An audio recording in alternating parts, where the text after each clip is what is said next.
Assalomu alaykum aziz qarindoshlar. Mushaqtanglar xayrlik bo'lsin. Mushu karantina munosabati bilan hammadan uyda. Shunlashqa hammamiz vaqtimizni ahamiyatga o'tkazishga tirishyapmiz. Mushu munosabat bilan mushu atrofimizdagi qarindoshlar men ayrim bir shaklda ilgari o'rlashtirganimizdek mushu naq maydon to'r darslarini qayta o'rlashtirishni talab qilgandan keyin men mo darhol hozir munosabatlik tayyorliqlarni bitgandan keyin mushu e'lon ishlab o'tiribdiman. Biz o'tmoqchi bo'lgan naq maydon to'r darsimizning temasi tasavvuringizni texnik bilan biriktiring. Adobe Photoshop CC 2020 degan nima?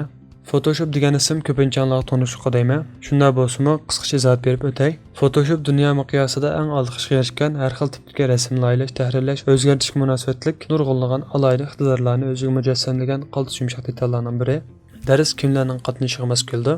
Darsimiz 0 seviyadan boshlangan bo'lib, yangidan boshlamoqchi bo'lganlar, rasm va munosabatli ishlar bilan shug'ullanadiganlar, grafik laylash kasbiga qiziqadiganlarga to'liq mos keldi. Tor darsxonamiz haqida. Darsimiz tor yuzida o'tilgan bo'lib, tajribali kasbiy ustozning yordamida zamon va makon cheklamasiga uchramasdan ana tilda bemalol o'rganish fursatiga ega bo'la olamiz.